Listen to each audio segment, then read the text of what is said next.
Magandang araw! Welcome to kindergarten class!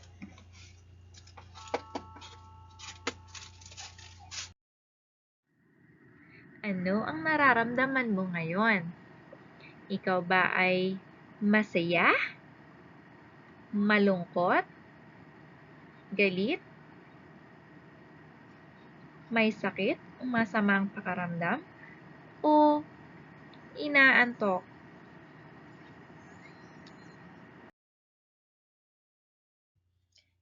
Ngayong umaga ay may bago tayong pag-aaralan.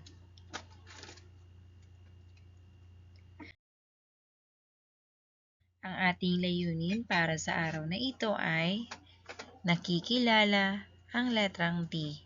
Nasasabi ang tunog ng letrang D at natutukoy ang mga bagay na nagsisimula sa letrang D.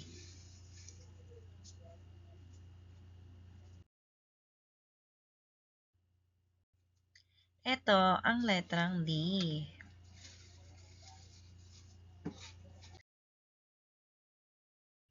Halina, tuklasin natin kung ano ang mga salita na nagsisimula sa letrang D. Kilala niyo ba sila, mga bata? Ang unang larawan ay si Dora. At ang pangalawa naman na larawan ay si Doraemon. Ano ang napapansin ninyo sa pangalan ni Dora at ni Doraemon? Saan ito nagsisimula? Tama, nagsisimula ito sa letrang D. Tingnan nga natin kung ang letrang D ay malaki o maliit. Tama, ito ay nagsisimula sa malaking letra. Dahil ang pangalan ni Dora at ni Doraemon ay tiyak na ngalan. Tingnan naman natin ang susunod na larawan. Ito ay dahon. Dahon.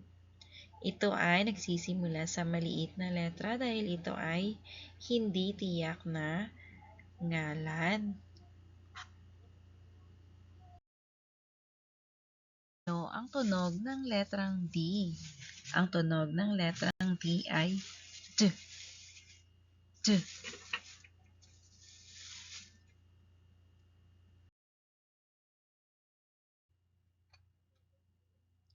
Paano isulat ang letrang D?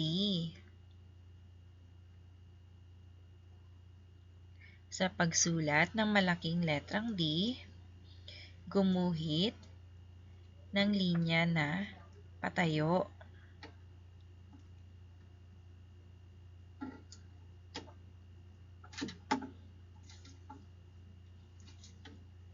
At linya na pakurba.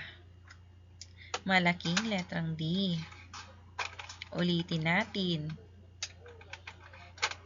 Linyang patayo at linyang pakurba. Malaking letrang D. Isa pa. Linyang patayo at linyang pakurba. Malaking letrang D. Magaling, mga bata. Ngayon naman, ang isusulat natin ay ang maliit na letrang D. Sa pagsulat ng maliit na D, gumawa ng guhit na pakurba at guhit na patayo mula sa asul na linya papunta sa asul na linya. Ulitin natin.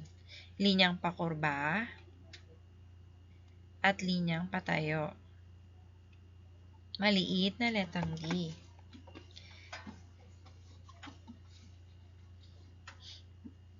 Subukan nyo nga muli, mga bata. Linyang pakurba at linyang patayo. Maliit na letrang D. Magaling!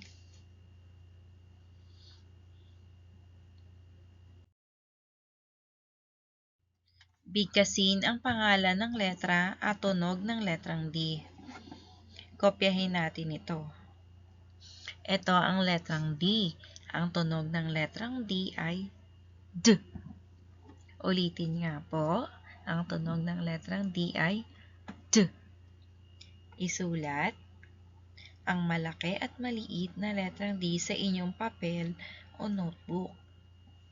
Tama po ba ang inyong sinulat? Tingnan sa screen kung paano isulat ang malaki at maliit na letrang D. Magaling! Ngayon po, tayo ay magbabasa ng mga pantig mula sa letrang D. Ang tunog ng letrang D ay D. Dagdagan natin ang patinig na A. Pag pinagsama natin ang D at A, ang basa ay da. Da. D, E, D. De. D, I. Di. Di. D, O. Do. Do. D, U. D, U. Du. Du. Ulitin natin. Da. De. Di. Do. Du.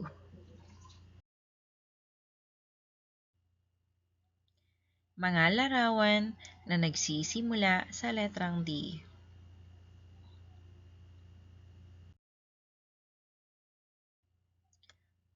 D.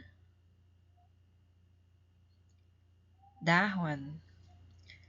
D. Dahon. D. Daga. D. Daga.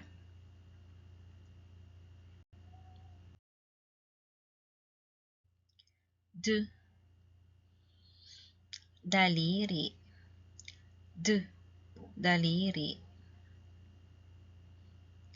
D. Dalawa. D. Dalawa.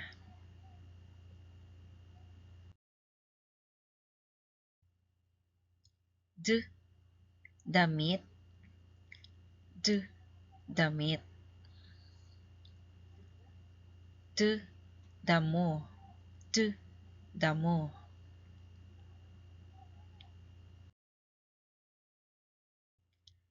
D.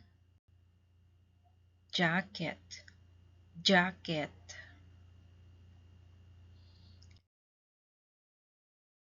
D. Dede. D. Dede. D. Dentista. Dentista.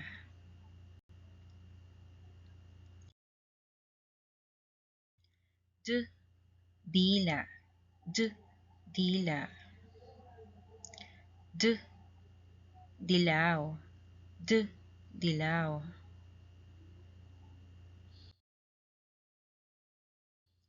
D. Doraemon. Doraemon.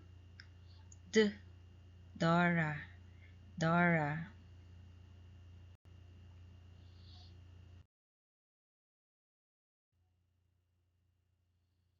D. Domino. Domino. D. Doktor. Doktor.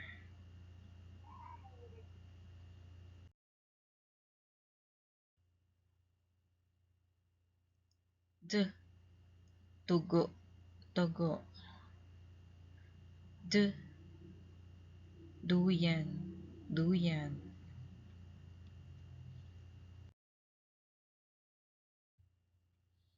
Isa-isahin natin muli ang mga larawan na nagsisimula sa letrang D na ang tunog ay D. Doraemon. Dora. Domino. Jacket. Damit. Dentista. doktor, dalawa, dede, dila, dahon, daga, damo, dilaw, daliri, dugo, duyan. Ang mga larawan na ito ay nagsisimula sa letrang D na ang tunog ay D. Handa na ba kayo sa ating unang pagsasanay?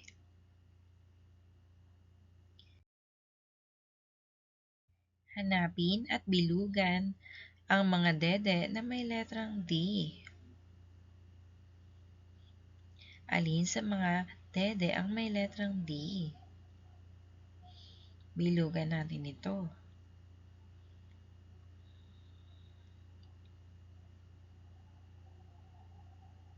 Magaling!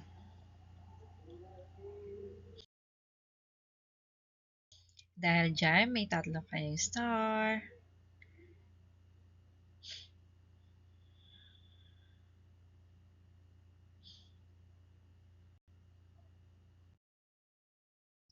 Para sa ating ikalawang pagsasanay,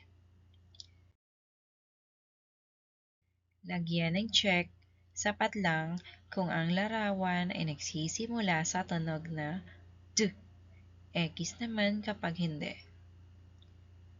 Unang larawan, domino. Domino, nagsisimula ba ito sa letrang D? Tama. Ikalawang larawan, rosas.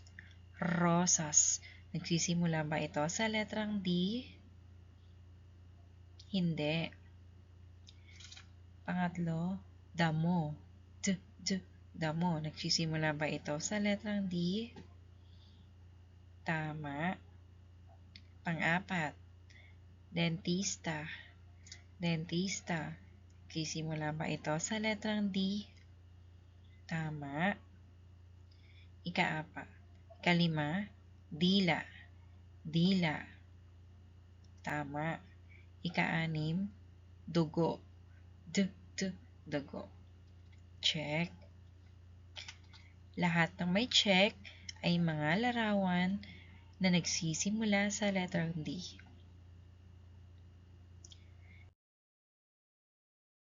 Magaling mga bata dahil dyan. May 3 star.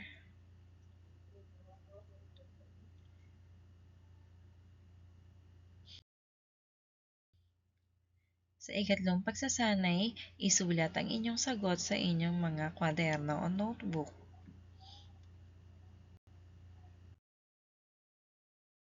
Isulat kung malaking D o maliit na D upang mabuo ang salita. Tingnan natin ang mga larawan. Kapag ito ay tiyak na ngalan, nagsisimula sa malaking letra. Kapag hindi tiyak na ngalan, maliit na D ang isusulat. Una, Dora. Dora, ito ay tiyak na ngalan. Malaki o maliit na D? Tama, malaking D. Ikalawa, Duyan. Duyan. Malaki o maliit na D?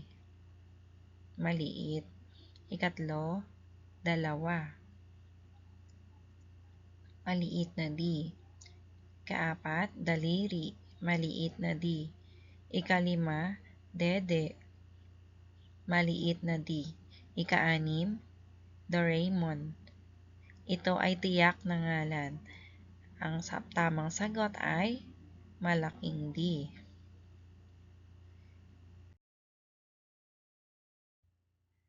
Magaling mga bata dahil dyan may malaki kayong star.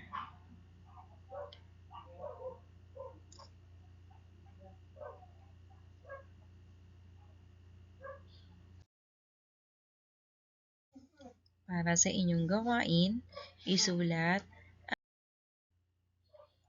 Hanggang sa susunod. Paalam!